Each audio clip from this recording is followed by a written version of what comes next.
ဒီတောအုပ်ကြီးဟာမနက်အလင်းရောင်တဲ့အတူတိတ်တိတ်လေးအသက်ရှူနေပါတယ်။လီငင်းတနေကတိရက်တွေကိုဖြည်းဖြည်းလွတ်ခတ်စေပြီးတဘာဝတစ်ခုလုံးအေးချမ်းစွာနှုတ်ထလာပါတယ်။ဒီတောအုပ်အလယ်မှာလူငယ်တစ်ယောက်နေထိုင်ပါတယ်။သူ့နာမည်ကသူ့ဝိနာတာမပါ။သူ့ဘဝဟာကိုယ့်အတွက်မဟုတ်ပါဘူး။မျက်စိမမြင်ရတဲ့မိဘနှစ်ပါးအတွက်ပါ။ဒီနေ့လဲသူ့ဝိနာတာမကတစ်တော်တဲကိုထွက်လာပါတယ်။ဒီအသီးတွေလက်ဆက်တယ်အမေသဘောကျမှာပါ။သူ့လက်တွေဟာအလုံးလုံးနေတဲ့လက်တွေဖြစ်ပေမဲ့မေတ္တာနဲ့ပြည့်နေတဲ့လက်တွေပါ။မိဘကိုပြုစုတာဟာသူ့အတွက်သားဖို့မဟုတ်ပါဘူး။ဘဝပါ။တာရီဒီဘက်လာပါအောင်။ဟုတ်ကဲ့အဖေ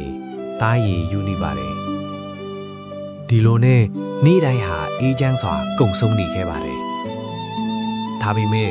ဒီနေ့မှာတော့ကန့်ကြမားကဖြောင်းလဲသွားပါတယ်။သူ့ဝိနာတာမကတော့အနက်ပိုင်းကိုဝင်သွားတဲ့အချိန်အခြားတစ်ဖက်မှာဘာရာနတီမင်းကြီးကအမဲလိုက်ထွက်လာပါတယ်။ဒီဘက်မှာလှုပ်ရှားထန်ကြားလိုက်တယ်လို့ပဲ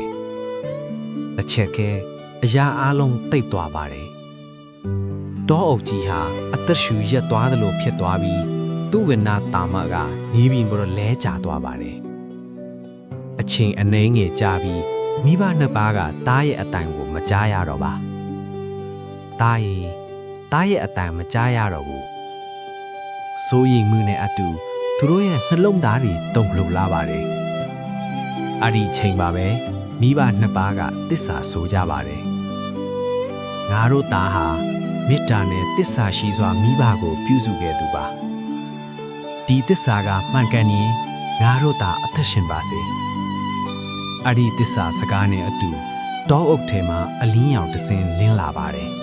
။သူ့ဝိနာတာမရဲ့လက်ကလှုပ်လာပြီးအသက်ရှူတန်ပြန်ကြားလာပါတယ်။အဖေအမေတာရီတားပြန်လာပြီ။မိဘနှစ်ပါးရဲ့မျက်လုံးတွေကလည်းအလင်းကိုပြန်မြင်လာကြပါတယ်။ဒီအဖြစ်ပြက်ကိုမြင်လိုက်တဲ့မင်းကြီးကနှလုံးသားထဲကနေနောင်တရလာပါတယ်။ငါအမှားကြီးလွတ်ခဲ့မိပြီ။သူ့ဝိနာတာမကတိတ်တိတ်လေးပြောလိုက်ပါတယ်။အမှားကိုသိမြင်နိုင်တာကလူတစ်ယောက်ရဲ့တန်ဖိုးပါ။မင်းကြီးဟာအဲ့ဒီနေ့ကစပြီးတရားကိုစောင့်တီးတဲ့မင်းကောင်းတစ်ပါးဖြစ်လာပါတယ်။ဒေါ်အုပ်ကြီးကလည်းပြန်ပြီးအသက်ဝင်လာပါတယ်။သူ့ဝိနာတာမကမိဘနှစ်ပါးကိုလက်တွဲပြီးအိမ်ပြန်လျှောက်လာပါတယ်